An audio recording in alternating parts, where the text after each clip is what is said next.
Hello, everyone. This is Christina Barr, and you're watching Black Tea News.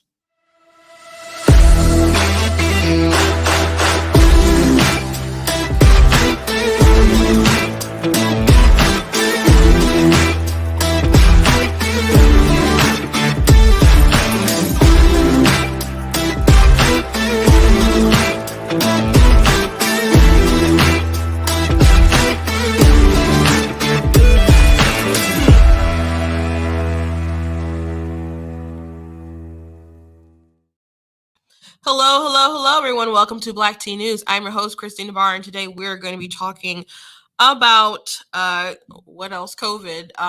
But also, there's this very funny story. National Geographic, they just posted, it came out today that there is a book that an author came out with, and she's studies Egypt, and the book is about that, but for whatever reason, she brought up Kyle Rittenhouse in the book, and she totally says in the book that he killed 2 Black people. So you think National Geographic would have better fact checkers? So we're gonna laugh at that a little bit. We were talking about AOC. She's doubling down on her little feet stunt with her boyfriend. I briefly mentioned it, but I haven't talked about it as much as everybody else talked about it. But because this happened, before New Year's, I think. So she went to Florida to vacation. She was out with her boyfriend, and of course, AOC and other Democrats have criticized Ron DeSantis and said you got to wear a mask, and these Republicans are killing grandma, all this other kind of stuff. Yet, so many people have fled to Florida for vacation to have fun, and she was spotted without masks. And she's been spotted out without masks before, and she's been like on video, like where she didn't have a mask, and then they were going to take a picture so that they put on masks. So it's a lot of theatrics. So she's so theatrical, and sometimes I don't think she's as she's not smart, but she's not as dumb as people think. She kind of at least understands her audience and what she can and can't get away with. But she's being a little ridiculous, and she is doubling down on the feet gate because she keeps saying people who criticize her are like releasing, I guess, I don't know, underlining sexual frustrations. So I guess she's just too hot, guys. She's just too darn hot. So we're going to talk about those things.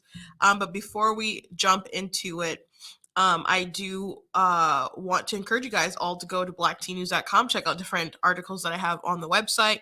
I did drop an article today. I'm going to talk about it a little bit before I go into our main stories. But if you want to check out different content and share it around, I appreciate that. If you like what I do here at blacktnews.com and just Black Tea News in general, go to blacktnews.com/donate and consider leaving a gift. I appreciate everyone's support. You can also look at different merchandise that we have on the store, like the My Money, My Business shirt.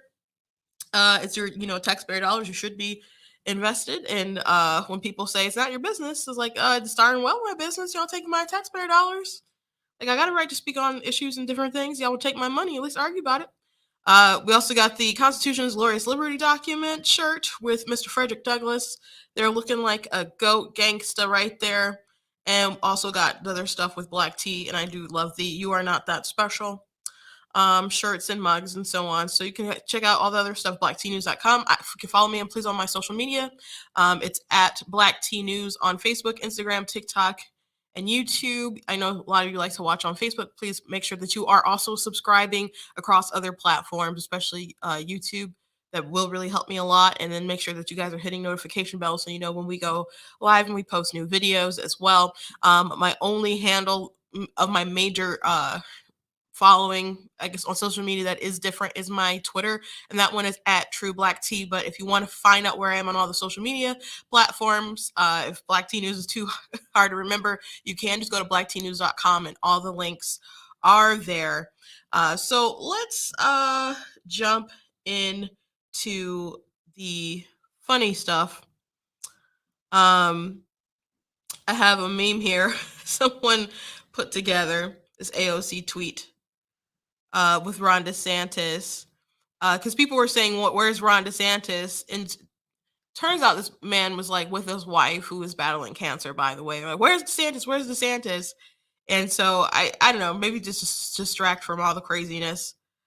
But of course, this is a very popular meme of the two women and the cat, and Ron DeSantis isn't doing his job, and he says she's just mad she can't date me. So the issue with AOC, just to recap, and she has like doubled down on this, and that's why we're talking about it today. It's not just because it's funny, but she's like doubled down on it.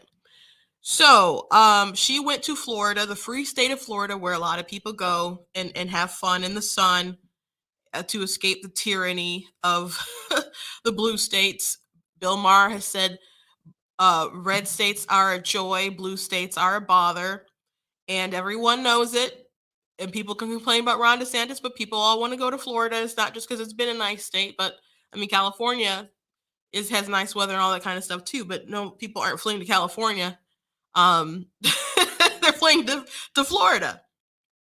So she, of course, went to Florida, and she was spotted and without a mask. So people want to know why this sort of thing is okay. Why is it okay for these people to lecture us so mercilessly and then not care about these things themselves? Because even if they don't require masks and whatnot in Florida, why aren't they still living like they would in DC and other places, in New York? And New York is like spiking at this time when she's there. And she's, of course, escaped to come to Florida to enjoy it. And, it's the wintertime. A lot of people go to Florida, but um, they support these really crazy, strict policies. So she decided to say, if Republicans are mad they can't date me, they can just say that instead of projecting their sexual frustrations onto my boyfriend's feet. You creepy weirdos. And that is weird. Yes, someone pointed out how her boyfriend's feet look. But here's the thing. Here's the thing. Not everyone who doesn't like you and criticizes you wants to date you. I'm pretty sure for like most of the time it's like the opposite. Like they really don't want to date you when they don't like you and they criticize you a lot for the dumb things you do. That's just like my guess. I'm not a matchmaker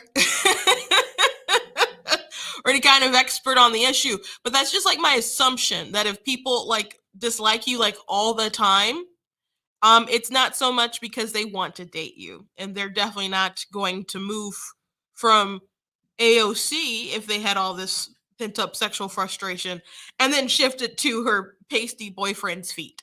Like that's not really a thing. It's just not. It's just not. And she goes on to say like this is a something that goes on continuously, and it's just weird. So on CNN they actually did have pretty funny commentary about it. So I wanted to play them mocking her a bit because she does deserve to be mocked. What do you make of all this?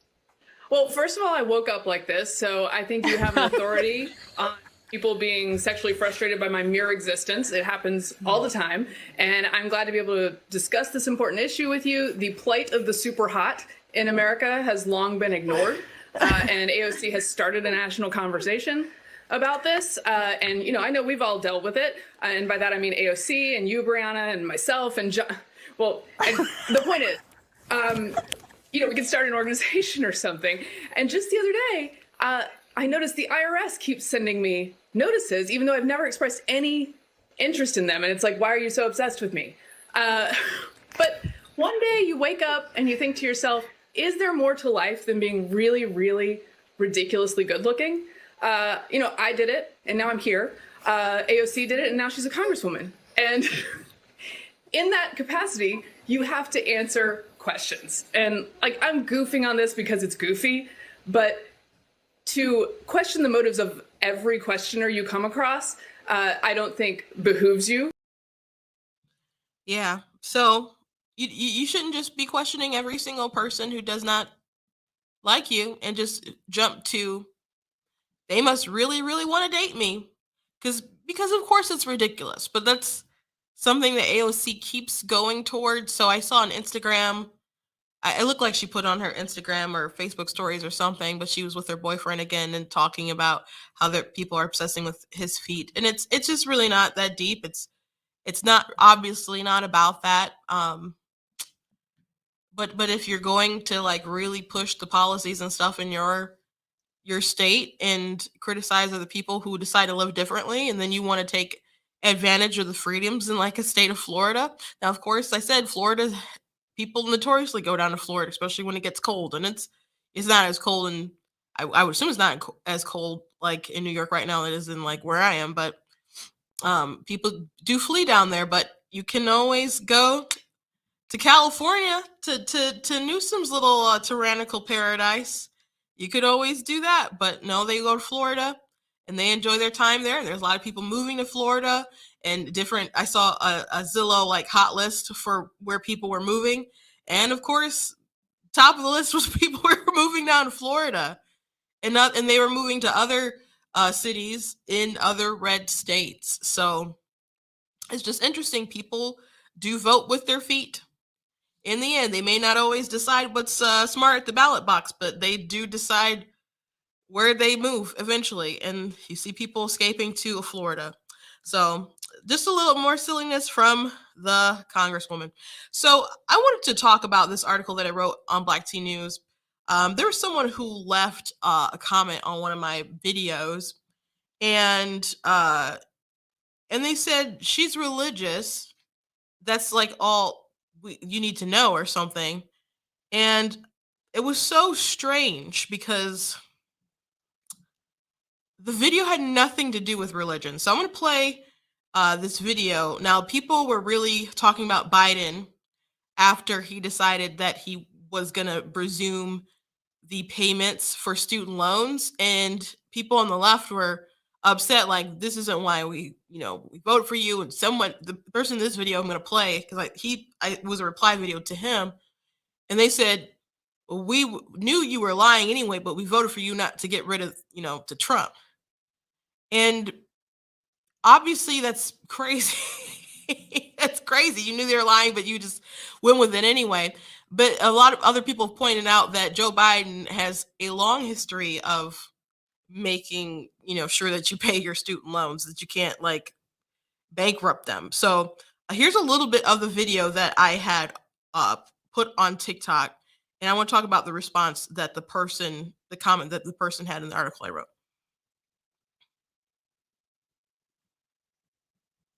Oh,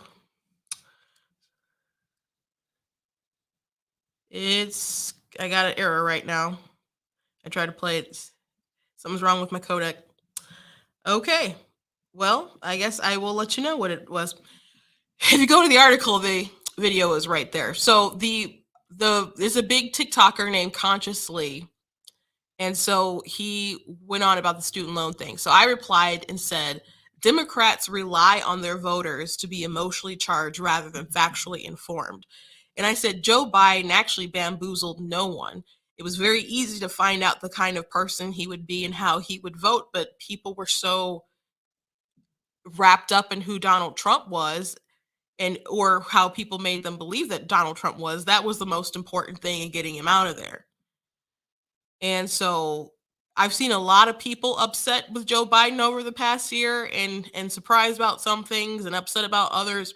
Man, if you went to the shade room on Instagram and looked at people's replies and messages when he talked about COVID and how there's gonna be a dark winter for the unvaccinated, and it kind of seemed like he was wishing a little death on you. People are like, I rebuke you in the name of Jesus. People were just like, this is not why we voted for you. People said, I'm so mad people made me vote for you.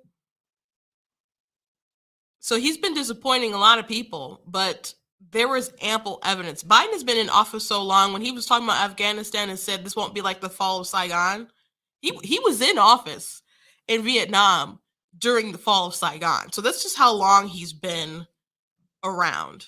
That's how long he's been around. So I went ahead and I explained in that video that the Democrats actually really, really rely on people being emotionally wrapped up in things rather than being factually informed. Now, that doesn't mean that Republicans don't want their base to also be wrapped up in emotions too, but They don't rely on people not being as uninformed as like Democrats will. As a matter of fact, if you can recall Nancy Pelosi saying we got to pass the bill to find out what's in it, Jen Psaki said something very, very similar recently. She about the Build Back Better plan. She said, "Hey, we gotta, the bills are more popular once we get them passed." But they don't know exactly what's in Build Back Better and what it means. And it's always easier to sell a package to the public once it's passed. So we are hoping we're going to get to that point. That is our objective. That's an example. Another example would be back to Obamacare. The architect of Obamacare ended up admitting that they relied on the stupidity of the American voter in order to pass the bill.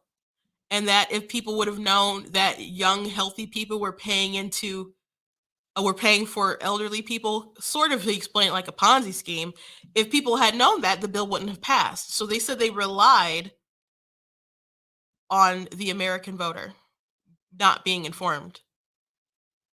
So, and there were times during the Biden campaign that he would ignore questions that, like when they were talking about packing the courts, he said, we're not going to distract from that.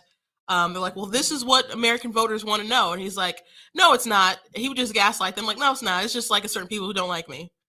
And they're like, no, this is the number one thing. And it wasn't like Fox News asking the question. It was like a mainstream news asking it. And he's like, no, you guys don't want to know that. And basically they're like, you can get this answer after the election. Or they told Ice Cube, like, you can meet with us after the election. Like, after all his leverage is gone. So they rely on not informing their voters. And I also talked about how I went to a Democrat Party picnic and I was talking to, they didn't know I was Republican. And we were having a conversation about critical race theory. And the chair admitted to me that she didn't look up on the issue. And I'm trying to explain to her what it is. And then she just gets frustrated and just says, the people who are against it are racist. I've looked into their eyes, they're foaming at the mouth, and they're just racist. And I was like taken aback because I'm just thinking, you got to know like Republicans in real life, right? Who are just like, you disagree with them, but you got to know that they care about their friends and their family and they actually are capable of empathy. Like it's really, really ridiculous to think like that. But also, she was a white woman, I'm a black woman. She admitted that I knew more about the subject than she did. And then she tells me, well, the people who are against it are racist, foaming at the mouth racist. And she's looked into the depths of their souls. You're going to tell me that she wasn't trying to emotionally manipulate me? Because I knew the facts. She admitted she didn't know the facts. But she thought she could sway me based on her belief of the sort of people who are against what she believes. And so once I kind of gathered myself, I said, can't you just look past the problem? We'll just look past the people and look at the issue itself. And then she just admitted she wanted people to run for school board. So they're trying to get people riled up the same way that Republicans are riled up. Now, I do want people to be emotional. I want people to hear those sort of things and be passionate and go out there and do something. But the more I believe our base is informed, the more on my side I think they will be.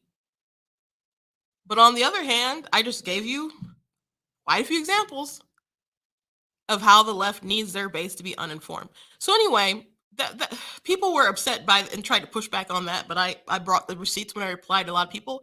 And then somebody replied and said, hey, she's religious. That's all we need to know. I'm like, I didn't say anything about religion. And it's not hard to go through my videos and see that I am, a Christian. It's not hard. I mean, I have videos about different topics when people ask. And I rebut things, especially like people on the left, they'll try to bring up faith as to dunk on you. And then you reply with the Bible and they're like, why would I read that dumb book? Someone said, why would I be interested in fairy tales? I'm like, well, first of all, a lot of people are interested in fairy tales and fiction books and stuff. And I think it's a little deeper than that. You don't break nations in half over like Humpty Dumpty and stuff like that. So it's a little more complex than that. But at the very least, you could want to be informed just so when you bring it up, you don't look like a moron. At the very least. But you don't have to bring it up. Just, I don't know. Are they expecting that I know zero about it? I don't understand. I don't understand why so many people, I don't know, go that route and try it. So I replied to this person and I said, it's amazing how many people will comment something like that and not realize that they have their own sort of dogma that they ascribe to. They may not believe in a particular God, but there's some kind of authority in their mind that has gripped their heart that just allows them to dismiss people to that degree without having legitimate conversations with people. That's pretty insane, right? Like, I laid out a whole video that was 100% political, and you can go through and we could go point by point by point and try to, you can debunk it that way, but it's just, she's religious. It wasn't a religious video. Like, why would you do that? But people on the left who are non-religious and say things like "get your God out of politics" or separation of church and state, and they say that not knowing where that even originates from. Don't they realize that they have moral arguments and they push their beliefs all the time? They push their beliefs all the time. For example, when people say no one should have to work more than 2 jobs. Everyone should no everyone should get a living wage. The minimum wage should be raised because it shouldn't be X amount. No one should have to pay for healthcare. Now, maybe you believe those, but those are moral arguments. Healthcare isn't a right. It's not recognized as a right in the US. Maybe other countries might do it, but it's not here. It's a commodity. Someone has to supply those services. Someone has to supply those goods. If you can force people into that, that's slavery. So it's a commodity here. And I don't think anyone thinks it should be free because you don't think nurses and doctors should work for nothing. You would think it should be subsidized, correct? But people say things like you shouldn't have to work more than 2 jobs. Or everyone should get a living wage. But the craziest one is people who believe that jobs that don't pay a living wage should just be wiped out of existence. Now, there was a representative who said something along those lines last year. They got into it, and he went on the Ben Shapiro show and tried to clean it up and had a debate. And it was a nice little respectful debate. He didn't. I thought, Ben didn't like go in for like. Well, I would say he won the debate, but he didn't like do like the gut thug life sort of gangsta sort of memes, sort of debunking. They had a decent conversation, but I obviously still thought he was wrong. But he's not the first person I've heard say that your job shouldn't exist if they can't pay you a particular amount of money, even though you take that job voluntarily. No one's forcing you to accept that position. When you go and you apply and they offer you the job and you guys talk through the terms and the benefits and the pay and so on, it's all voluntary communication. So for people to think that they shouldn't exist if they can't pay what they think should be minimum wage, but that's not a new idea. FDR said that. And people say that like that's some kind of flex, not realizing that the minimum wage and living wage, those things are rooted in eugenics. And there was even someone from the Woodrow Wilson administration who knew that it would result in the loss of jobs for people, but they thought it would be better if people ended up being subsidized by the government and got on the government teat because they could control people's lives a little bit more. And it was better if they had control over people rather than people who were like the unemployable and parasites, they even deem them in some cases. It was better that they had control of them rather than them being able to go out and maybe they worked for low wages, but they could still control their destiny and they'd have families and they keep breeding and having, communities and so on. So they knew that they were going to cause job loss, but they didn't feel that some people were worthy of particular jobs. And they were trying to protect worthy wage owners as well.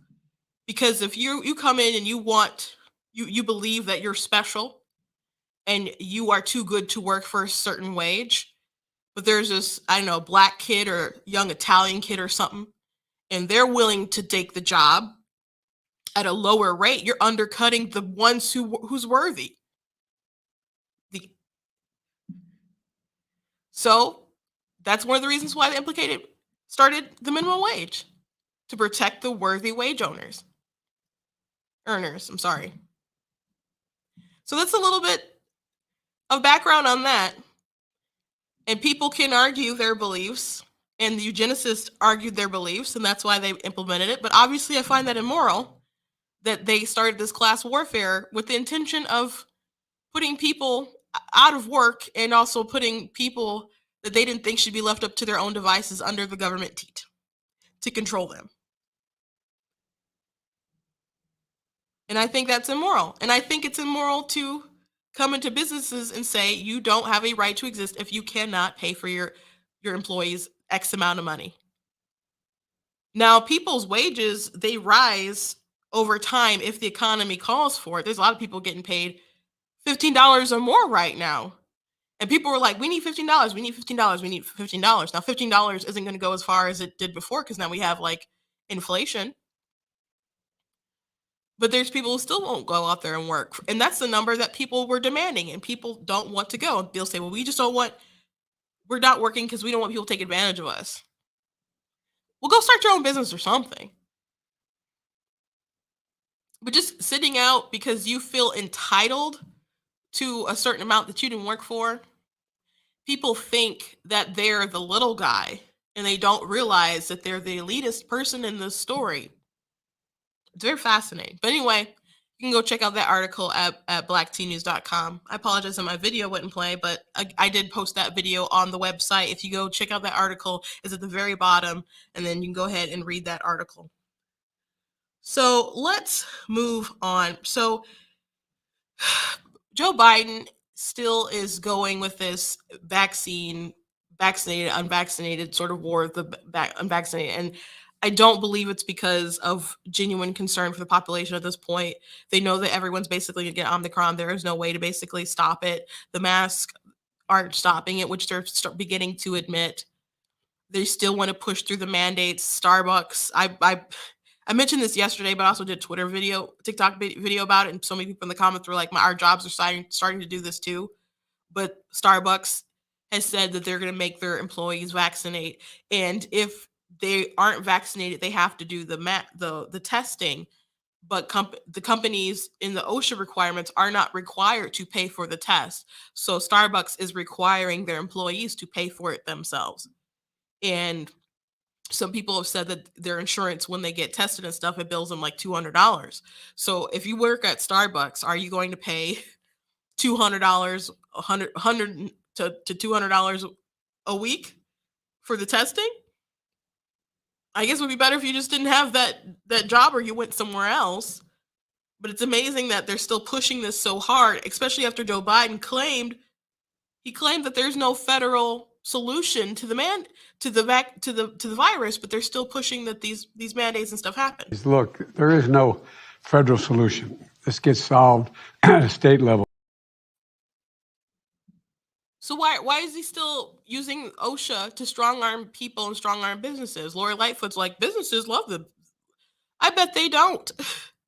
No, I'm sure there's some left-wing businesses and stuff that are like, they don't want that sort of liability if something happens. So that, and there's obviously people who are paranoid out in the world about COVID. So obviously there'd be paranoid workers out there were employers who want to push their employees to get it. So maybe, there's some people telling Lori Lightfoot that they like it, but this is a huge burden to businesses, especially creating that tension between people who want to just go on with their life and maybe come into a place and get a cup of coffee, or go to Panera Bread and get a bowl, a bread bowl, without having to show their papers.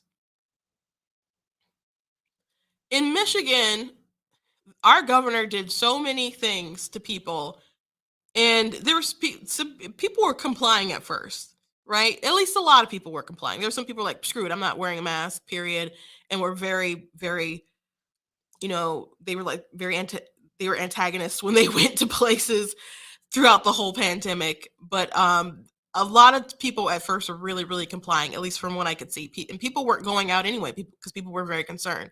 But when the rules started to get really dumb, like you can go out on the water in a boat if it doesn't have a motor on it, or if you're shopping in a store like Kroger or something, well, you can't go get seeds because that's not essential, or you can't get paint thinner, which my sister always is annoyed about because she paints. And so she's like, that's something I use for my business. You're telling me that it's not essential. So when stuff like that started happening, that's when people really started to do the protest, which there was a big one in people's cars. A few people got out in front of the Capitol, and it wasn't a lot, but that's what they focused on. And then people started to do them again and again and again, and people started doing them across the country. But we had lockdowns. People couldn't go to school. You could go to church. Actually, a lot of people weren't aware of that. You never stopped going to church in my church, but she wouldn't allow you go to one house to another. Like if you maybe lived up north or something, if you couldn't travel between your houses, they limited the amount of people that you could have come over your house. So there was a lot of just top down government overreach, and so they took her to the Michigan Supreme Court, and some of her powers they ruled that she used inappropriately. And so after that was ruled, she turned to like the licensing agencies and stuff. So if you were a restaurant or something and you weren't properly enforcing different mandates, then they were going to pull your license. So all of a sudden, you can't operate your business anymore. So that's how she started. When she lost her top down sort of blanket authority, she found another means. And so then she threatened the business owner and then turned the business owner against their customers. And there are customers who understood. I went to a restaurant, a local restaurant that I really liked. I made sure to buy from them when they were shut down. And when we could finally go in, I saw like a tweet or something about how you couldn't, you had to wear a mask even when you went to go sit down until you got sat down and you could take it off. I thought that was a joke. I thought it was a joke. So I got in the restaurant, and then they're like, you have to put on your mask. And I'm looking around. There's no one else in the restaurant. And my two sisters are about to join me. And I'm just like, really? And they're like, you have to wear your mask when you come in. And I'm about to walk like 6 feet to my table where I'm going to sit. I'm like, you want me to put on the mask to walk right over there? And there was such terror in her eyes. And she said, please, we just don't want to get shut down. And so I put it on. I thought it was crazy. I'm sure she thought it was crazy, but I did comply with that. And I actually wrote a status. I'm like, there's a lot of people who are like in a very, very hard situation. So just like, because I knew a lot of people who are just like so hardcore about it. I'm like, these people are in such a rough spot, but it's sick that the government used people like that to turn on each other. So I think the vaccinated, unvaccinated, it's really about us being so distracted fighting with each other and blaming each other rather than realizing that maybe there's not much what we can do, that it's endemic. And there really isn't as much reason to panic as what they're putting on. But the more that we panic and turn on each other, more power that they have. So they're still like, oh, this is a pandemic of the unvaccinated, and people believe it's just mutating from all of us. And Jen Psaki said something about how people weren't the unvaccinated were harming children, or children who couldn't be vaccinated were harmed because of the people who were vaccinated. Children have been virtually safe from this the whole entire time. The whole entire time. Your children are more likely to die of suffocation. I've showed you guys graphs time and time again, but more likely to die in drowning, car accidents, homicide, cancer, cardiovascular disease, flu, suffocation. When you get to 5 to 14, COVID's pretty much tied with suffocation. but very, very low chances that your kids are going to be in any sort of danger at all. So they're really trying to still blame people who were just, a lot of them were just asking questions, and a lot of people just want to wait it out. But the more vicious they get in the force, the more suspicious people become. Now, there's some people who are just never going to do it, period. But there's some people who have a healthy distrust of government, and they're not making it any better, especially since Biden once admitted, like, we're not going to do mandates. We don't have that sort of authority. And then they found a way. It's the Supreme Court rule. I'm sure it's not a legal way, but they found a way that they wanted to push it anyway. And then they were saying that we needed like 70% of the population to be vaxxed, and they kept moving the numbers up. But I think we're like pretty much there with the vaccinations, but then they keep changing the status of people who are vaccinated. You need to be double vax, triple vax, and people who are double vax, triple vax are still getting Omicron. But then they don't consider people who have natural immunity, or people who've had the infection already and recovered and still have the T cells and so on. My dad had COVID 2020 in November, very bad. He went to get tested, like, to see what was still in his system for his antibodies, and he still had them, I think, when they tested him an entire year later. So why is there no consideration for that when you're thinking about these mandates, like Starbucks? If you have the vaccine, you can still catch it. If you have the vaccine, you can still spread it. So why are you only making people who are unvaccinated test? If people who are vaccinated can still test, because it's about compliance, because they want you to comply. They want to make life so inconvenient for you that you will just buckle down and do what they tell you to. And Bill de Blasio said people are predictable. He's a former mayor of New York now. But he said people are predictable. If they're not able to go to the places they want to go, if you have to say that it's this or your job, they will do the reasonable thing and go ahead and get vaccinated. So they're bragging, people who are in leadership in the United States of America, supposed to be home of the free and the brave. They are bragging about how they can make people do what they want after forcing them, threatening to get rid of their jobs. And now there's been shortages, and there's shortages because of people have quit, people have been let go. And there's people who just never came back to work. There's people who never came back to work.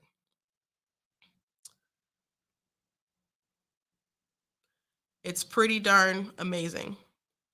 So I want to play something that Biden said, and then I want to play something that Dana Bash said from Fox. Continues to be a pandemic of the unvaccinated. So we got to make more progress.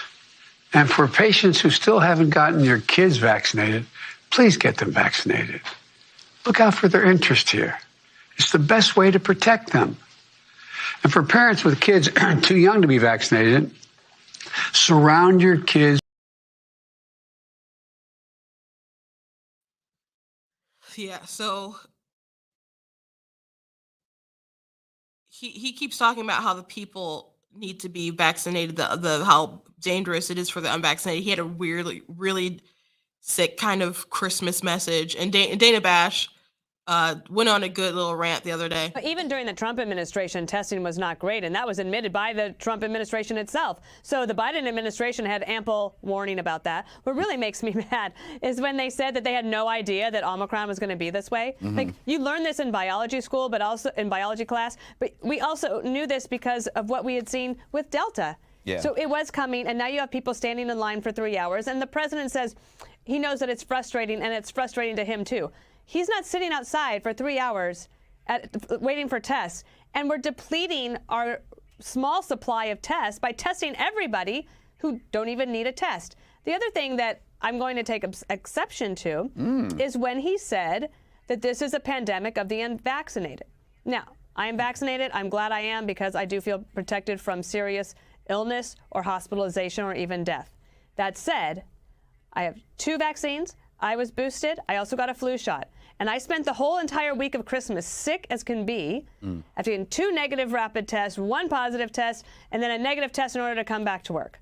This is no longer just about the unvaccinated. We're all suffering from it. People in this building across the country have skeletal staffs because people have to isolate for 10 days. Then the CDC says, well, actually, we'll make it 5. Oh, but wait, you might have to have a negative test. Great. Where are we going to get the test? We have a serious communications problem. The Center for Disease Control is completely losing it with the American public. There's no credibility there, just when you might need it most. At this point, you cannot continue to divide the vaccinated from the unvaccinated when it comes to Omicron, because everybody can spread it, if you're vaccinated, if you're not vaccinated. So we need to be smart, do things like washing your hands, even things like, for example, in Japan, they have a very good culture of making sure if they're sick, they're very protective of the vulnerable. We can adopt things like that. But you cannot say that this is just a pandemic of the unvaccinated anymore. It is affecting all of us. Exactly. It is affecting everyone. So the way that they want to continuously just make it as though it is just people who are unvaccinated who are making this thing go on. Rand Paul made a good point a couple months ago. He said, why aren't they focusing on trying to why are they still trying to push this one vaccine so hard as opposed to trying to just make another one that's going to catch more things, I guess. And I don't know the answer to that. I thought it was an interesting question. But people are getting Omicron. Someone in the comments mentioned that someone is going to U of M and they're boosted and stuff, and they require all that stuff at U of M. I heard that if you don't have a vaccine passport, that they're not going to allow you to go to games and other stuff like that. Which U of M is super, super, super left. When in 2016, I was at a Trump rally. I was outside recording people, interviewing people. I wanted to know their perspective on what "Make America Great Again" means to you, because I was sick of people on CNN saying this is about water hoses and people think about people being lynched and all this crazy stuff. I'm like, that's not what people think it means. So I'm like, CNN could have always just asked some Trump supporters. So I took a camera. It was raining, and so I had my umbrella and I had my camera, and I was just interviewing people, asking them outside this Trump rally, asking people what they felt it meant. And people said pride in their country. They said patriotism. They said, protecting our borders. They said bringing back the economy, bringing back jobs, honoring God and family and things like that. Nothing racist. No one said anything racist at all in the least bit. And there was someone I was about to interview some kids, and kids to me, I guess they were kind of grown. And then they were like, wait, is this going to go viral? And I said, well, I'd like it to go viral. That's my intention. I'm filming it, to go out in public. And he's like, we go to U of M. I'm sorry. They said, we go to U of M. We can't show this. So I've heard other people, who've been going to U of M and just about how bad it's been on the campuses. But there's a lot of really left-wing campuses that are really, really pushing COVID to the extreme, and you still have people who are still catching it and spreading it. So people aren't brave enough to admit that we got to find a way to live life. They're starting to. They're like, oh, well, maybe we shouldn't quarantine for 10 days. Maybe we should do it for 5. And the NFL was like, you know what, maybe we should only test the people who are symptomatic and not the asymptomatic. Yeah, because if you test everyone who's asymptomatic, you're not going to be able to have enough players to play your darn game. So people are finding ways around it for sure, as they're slowly beginning to recognize that even though they've done everything right, someone like Whoopi Goldberg, who's triple vaxxed, can still get it. Other people are still getting it.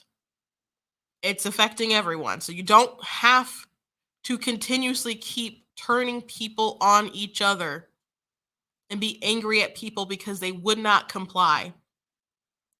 And a lot of people just wanted more information. A lot of people just wanted to wait it out, acting like people who want to wait out things, especially with the pandemic stuff, acting like those people are crazy is insane. Those people were not wrong for saying that they want to wait things out and see how things go. Not in the least bit. Not in the least bit. So in Chicago, the teachers unions have decided that they are going to just do in-person learning. Now, the public schools did not want to do this. I'm sure that parents don't want to do this either.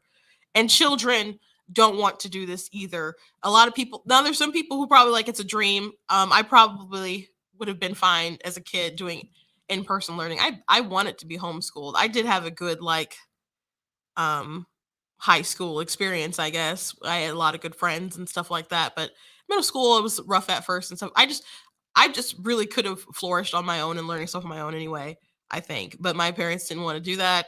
And so I was fortunate that I liked my public school that I graduated from. But I would never personally put my kids in public school. But there's a lot of people who need human interaction like that. And they don't do well as well on the Zoom call sort of thing. I was talking to a little friend of mine who goes to school, who was going to school while it was like virtual, and she said it's kind of rough because she hasn't seen her friends, and kids are just such troopers. Like, she's telling me, and my heart's like bleeding, but she said she hadn't really seen her friends, and they can't like talk to each other really during the Zoom class and stuff, so they're not really interacting and with each other, and it's just not like normal sort of childhood development when you're in a room with other people building those relationships, especially with people you've already built relationships with and you can't be with them. And then these were girls who suffered the loss of their mother earlier that year, and it wasn't from COVID. It wasn't from COVID. So, life goes on whether the virus is here or not. People are still living and dying from other things. So to pump everyone's brakes on for COVID that is now endemic, it's just, it was already insane. But after that happened, I'm like, you cannot just stop living life because your time's going to come up when it comes up regardless. But after all that, I'm like, these little girls can't even see their friends. They can't even see their friends. So I imagine this will suck for those kids. And we have a health crisis right now, mental health crisis going on right now in America. And they're still using these kids as scapegoats. I already said Jen Psaki mentioned that the unvaccinated are endangering the kids. The kids have never been in serious risk of the COVID. More likely to, I showed you the graph, they're more likely to die of those other things. I've showed you guys the graph all, time and time again of COVID deaths, very, very low, very, very low from ages 1 to 4, 68 deaths, 199, 5 to 14 years. And that is from beginning of the January 2020 to November of 2021. The entire pandemic. Those are the numbers for the deaths. And just because you have COVID and died with COVID doesn't mean you died from COVID. And you can bet your bottom dollar that these numbers are a lot of kids who had some kind of other underlying conditions. But we pump the brakes on these kids.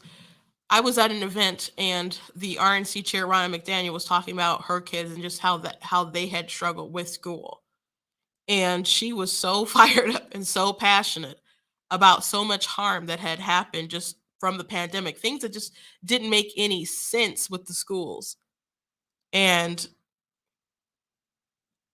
she was so frustrated and so hurt as a mother. Now I know people on the left, you know, they sometimes they just see someone across the aisle and they just see them as an enemy. And of course she's the RNC chair and she's a very political head. She was very human to me, looking at, as just a mother who was concerned for her children.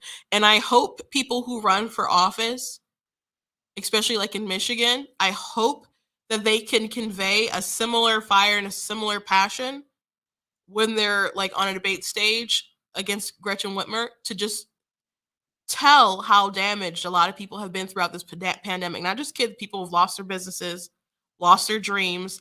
I will never forget this video of this man who owned a music store, I think somewhere on the west side of the state. And he said, it's not just a closing of a business, it's a closing of a dream. And it just, it was heartbreaking to watch him break down over losing his store. And some people in the comments were like, well, he should have found a different way to survive, or he could have did this online, or he could have gave classes online. Some people are savvy enough to figure out how to make it and flourish in this type of environment. Not everybody could do that. But the point is that you had government picking winners and losers, saying this business is essential, this business isn't essential. And they didn't give loans to everybody who needed loans. They certainly gave loans to people who didn't need loans.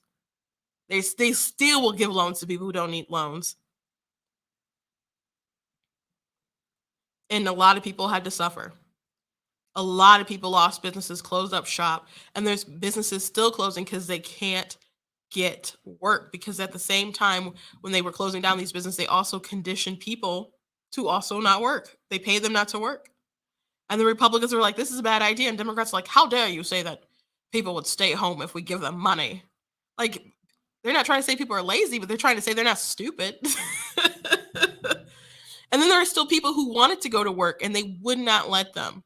They would not let them. That was worth arresting people. There was a barber here in Michigan that, man, they took to court. Our attorney general took them to court. They fought this old man. And he ended up like prevailing, but no one should have to fight that hard to keep their business. No one should have had to fight that hard. But Chicago, they are shutting down schools. It's happening in other places. And people are questioning, where'd the money go? Because when they did the American Rescue Plan that Biden keeps touting about, that they passed, like I think in March last year, they passed that really quick. They're like, oh my gosh, no Republicans supported it, because they kept arguing this. Do we necessarily need this much money? One, a majority of this money that's going out has nothing to do with COVID. Has nothing to do with COVID. As a matter of fact, as messages went on throughout the year, when they were trying to save that, Jen Psaki tried to start spinning that it was the Republicans who were anti-police. That is not the Democrats, because of the spike in like crime and stuff, right? And so she wanted to start painting it like the Republicans were against the police. And how did she start doing that? Well, she said, well, there was an American Rescue Plan. And there are people who use those funds to help fund the police. And Republicans voted against that. It doesn't say in the darn bill that they were going to do that, but people could allocate the funds I guess they wanted to allocate it. So how are they going to predict that some people would use those funds to replenish the police departments and stuff that they basically shoved off because they had such police hatred in their hearts during the BLM movement and stuff, and the defund the police? How are Republicans supposed to predict that? And she's like, well, it was a good bill. So, but that was their point, right? That this COVID bill isn't about COVID, and people said that they needed it for COVID, and that's why they wanted to pass it for COVID. But it was obvious that they wanted to pass it to funnel money in other sorts of ways. And now the thing that the Republicans said that they were trying to do, that they were acting like they weren't doing, is now the flex. Like, it could pay for all these things. So during the pandemic, you had the teachers unions who really, really, really wanted to not teach. Did not want to go to schools. They wanted vacations and paid off, whatever. And there are teachers who absolutely want to go to school and see the damage and stuff it was doing and want to go about their lives. But the teachers unions were really crazy. Randy Whiteguard was like really nutso. And now she's saying that kids might not have to be have some kind of vaccination status before they can go back. Why? Because they're looking to still keep people out. But teachers, they received preferential treatment as far as like when they would get the vaccine. That's something that the teachers union said that they wanted, and they got that. Teachers got vaccinated, and they got a lot of money from the schools. They got a lot of money to get them ready. Now, Joe Biden admitted that some of them didn't use it wisely. I guess the funds wisely. But we definitely know that because there's some schools like in Chicago that use the funds, earmark the funds for critical race theory type stuff. And Jen Psaki was also asked about that, and she just, didn't trash them doing that. And looking back to that ARP money, does the White House wish that there was more oversight in where that American Rescue Plan funding went, since the president said yesterday that some of the schools have not used it well, and we're seeing in some places like Chicago and Milwaukee, some of it's been earmarked for other purposes, including critical race theory, and in Chicago you've got kids not going back to school now. Well, Jackie, it's always been the case that local school districts make decisions about what is needed for their schools. That's always been the case long before the president took office. We did distribute that money out to states. As he noted yesterday, some have spent it, others have not spent it. They've spent it in different ways. Yeah, they spent in different ways, but the point is that they were asking for all this money, and they said they needed it for COVID. Now, I'm not saying that people didn't spend it on plexiglass and masks and all the other kind of stuff. However, they got vaccinated, they got a bunch of money, and this was to keep them in school, kids in school, and now unions are pushing differently. Unions are pushing differently. And in Chicago, they earmarked 32 million for critical race theory stuff. The Daily Wire reported many schools are not resuming classes as the year begins, citing COVID-19 after spending some of the 130 billion schools received for reopening on critical race theory infused initiatives. Instead, a review of funding applications shows. On President Joe Biden's first day in office, he told Americans that delivering 130 billion in supplementary funding to schools through his American Rescue Plan ARP would provide schools and the resources they need to reopen safely. We can open schools if we give school districts, communities, and states the clear guidance they need as well as the resources they need, he said. NPR blared Biden administration proposes 130 billion to help schools reopen. In March, Senate Majority Leader Chuck Schumer said there's no replacement for having kids in the classroom. We need to get our schools to reopen as quickly and safely as possible. Now, my Republican colleagues have made a lot of noise about reopening our schools, but they don't want to dedicate any resources to actually getting it done.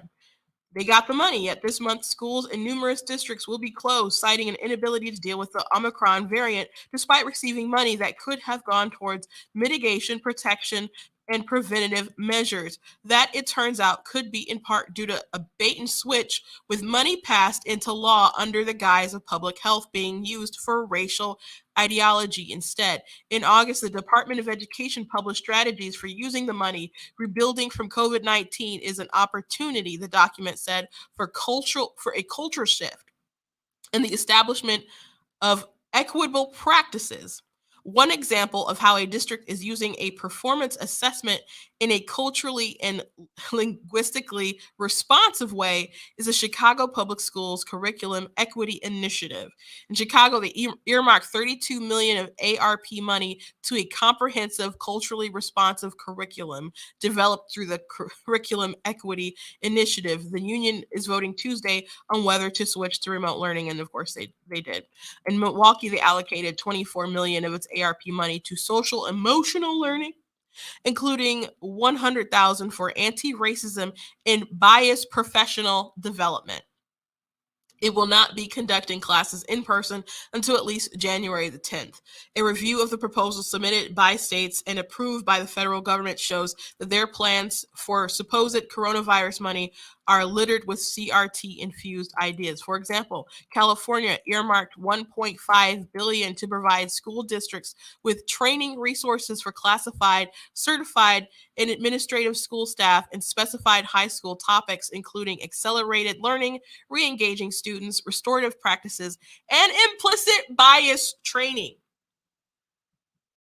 New York's relief plan said it believed opportunities to learn are greatly expanded for all students when strong principles of diversity, equity, and inclusion, DEI, are present and operative in a district or school. It is referenced teaching students about privilege and their identities. By the way, DEI, they're trying to get away from like critical race theory because strategically, people who've brought up critical race theory and have been educating people on it want it to be as toxic as possible. So now they're kind of shifting DEI. So if you hear someone talk about diversity, equity, and inclusion, those buzzwords are like of the similar philosophy. And you may say those things sound good. Equity is not equality. Equity is not equality. Equity is not equality.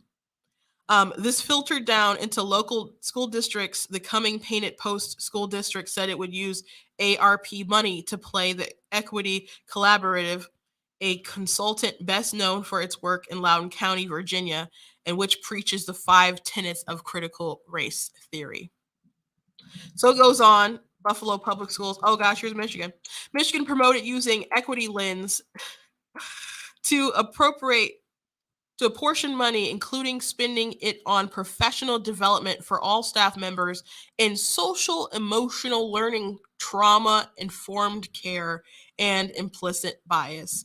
It said it would spend it on culturally responsive school leadership institute academics program that challenges whiteness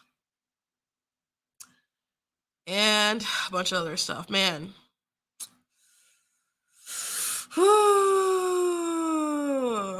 That's my state. There's other ones: Virginia, Washington State, Massachusetts, Minnesota, Oregon, Nevada, Rhode Island. Yeah, so I get into it all the time with like leftists, especially on TikTok, and they'll say, like, if we're having a discussion about like abortion or something, and I'm like, it's wrong. You shouldn't kill, babies, their life at conception. They have rights. Like, that's the argument. Like, of course, I have bigger conversations but that's the argument, right? And then they'll say, well, what are you doing for the woman? And are you willing to pay for free healthcare? And all these, like, this list of things. And it's always funny because I do things, and my church does. Like, I've literally gone overseas and given supplies to like orphanages, but okay. But there's there's plenty of like pro-life resources that will do stuff for women. But it's funny that they want you to pay for all these other things. And if you don't agree with all this kind of other stuff, they don't want you to call yourself pro-life because you won't pay for their healthcare and all this other kind of stuff. But people in that sect, the pro-life sect, it's not that they don't want to help people and they're not willing to help people. It's just that they would rather rely on charity because they don't want the government to have so much money and so much power that they can continuously control us and have their hands in our business all the time. And also, we believe they'll blow it. So this is like a perfect example. They say that they need this money for COVID. We need to pass this huge bill for COVID.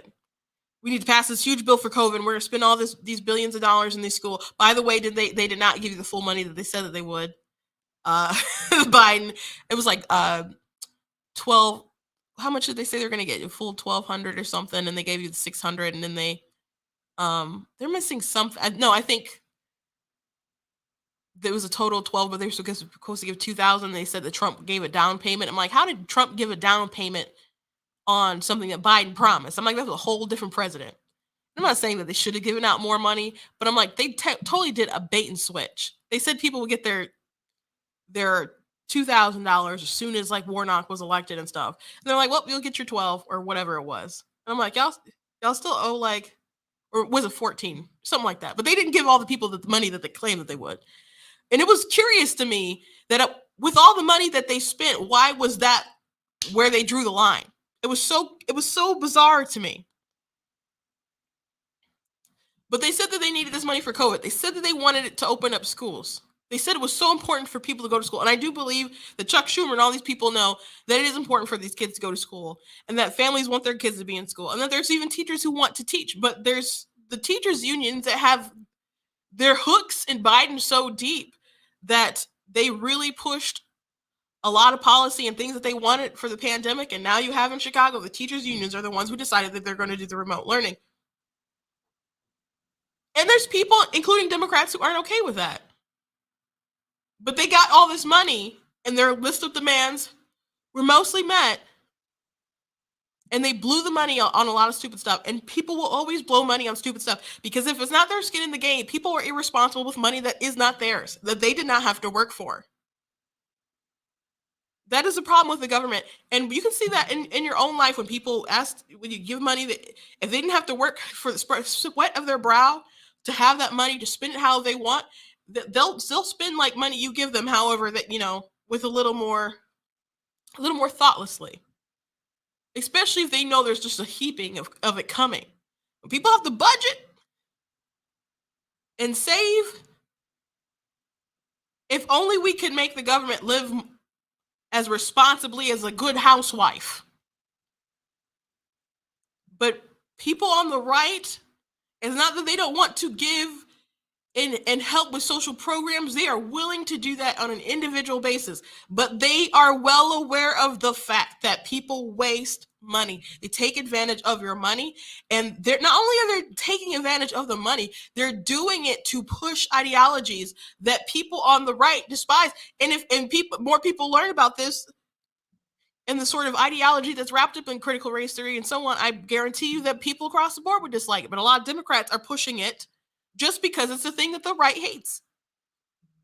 And a lot of them see it as a means to an end. There's like Marxist propaganda sort of people within like their party and pushing that kind of stuff. Sure. But a lot of people, like the woman I confronted at the Democrat Party picnic, don't know anything about it, but they're pushing it regardless. Because that's their marching orders for some reason right now. So we just live in a really crazy world. A bonkers world right now. So I hope this doesn't continue to spread with other kids getting shut down. But I hope that parents do consider, a lot of people have decided to homeschool. And I know that's not an option for everybody right now. I was brainstorming with someone at church like last week, or maybe this week before, just talking about what I would love to do for parents to open up opportunities for people who maybe financially feel like they can't do it, and figure out a way to help them. Because like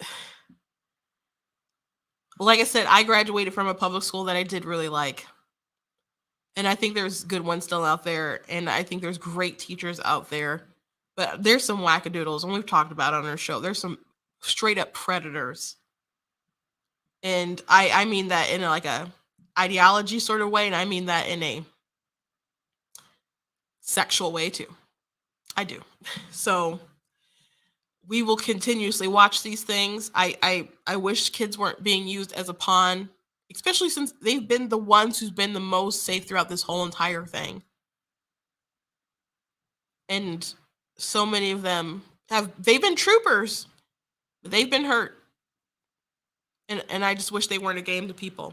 Last thing I want to mention, I am going a little long, but I did mention this in my summary, so I did want to bring this up. There is a book that National Geographic decided to put out, and it is totally, I don't know, not edited correctly or something, because I don't know how they missed this, but it's called Good Kings by Cara Cooney, and she's an Egyptologist. And I don't know why in her book that she wrote this, but she wrote a section included Kyle Rittenhouse. And she said, or consider 17-year-old Kyle Rittenhouse, who used his semi-automatic weapon to kill 2 black men in Kenosha. 2 black men in Kenosha, Wisconsin, while waging a glorious race war on behalf of his inherited white power. That's not to mention the white people who rallied behind him to post his bail. Fear has gripped the patriarchy, and the threat of righteous violence to the lethal use of it is the patriarchy's response. So the whole section there, of course, is ridiculous. It's slanderous against Kyle. It's slanderous against the people who decided to help him, which there was a police officer who bailed, said like $10, got fired. I think he got his maybe job offered back to him or something after Kyle was found out guilty. And then you had GoFundMe that blocked donations for Kyle. And then after he was acquitted, they're like, oh, well, I hope they get sued too. I hope Kyle he seems like a little wrapped up in the fame that's happened to him. I hope he can someone will reel him in and be like, focus, like, if he's going to sue like a lot of different other people, he needs to kind of be a little more lax like Nick Sandman was, in my opinion. And when Kyle Rittenhouse, when he first was like on the scene as far as like his case, he did like an interview or two that was like really bad, and he blamed that on his lawyers. And that it did end up getting rid of his lawyers, because the one who had ended up defending him, he met him and they hired him, and he said, "Look, I don't want to take your case if you're going to be some kind of symbol. Like, I'm a criminal defense lawyer. That's what I do, and I'm not supposed to, I'm not here to cause some kind of big movement or whatever. And you need to get rid of those other jokers." And I'm paraphrasing. So Kyle Rittenhouse did listen, and when he did that interview with Tucker Carlson, he seemed a lot more sort of refined than other interviews that I've seen Kyle at. So I hope he can kind of reel it in a little bit and stay focused, because there's people who printed all kinds of crazy stuff. But this is a book that National Geographic decided to post, so is printed under them. So it's amazing that you could screw up a fact like this. It seems really deliberate, actually, because how could you not fact check this? It's bad enough the author doesn't know, but it's bad enough that her editors missed this, because this is something that has been known the whole entire time, at least the ethnicity of the people that he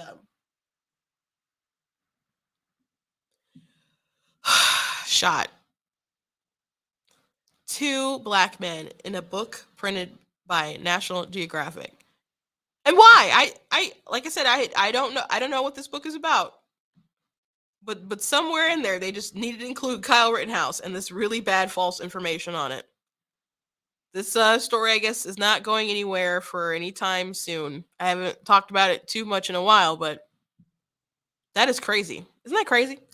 Thank you guys for joining me today. I ask that you go to blacktnews.com, check out different articles I've written, including the one I touched on a little bit today in the broadcast. Go ahead and please share that around. If you like what I do here, please consider leaving a donation at blacktnews.com. That TikTok that I mentioned that would not play for whatever reason is also on that article. But you guys can follow me on TikTok and Instagram and Facebook and YouTube at Black T News. My only like main major handle that is different is at Twitter, and that one is True Black Tea, and that is black like the color and tea like the drink. You guys know my logo is the little teacup. I do want to thank Brighter Michigan Pack for allowing me to use its studio. I love using the space in here.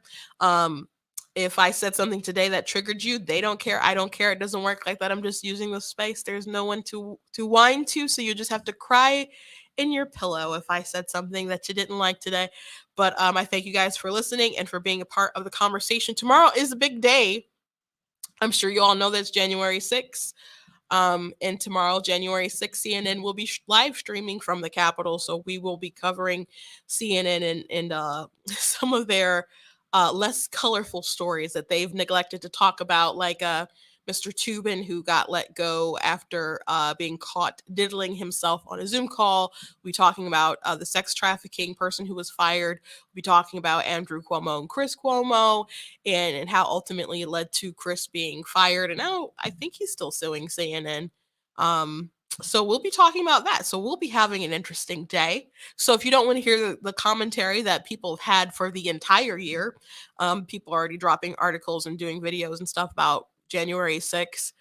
So if you would rather hear a different sort of commentary on that day, I invite you to join Black Tea News tomorrow at 4 p.m. Eastern Time. Thank you guys for watching, and I will see you tomorrow for a spectacular day of spillage of the tea.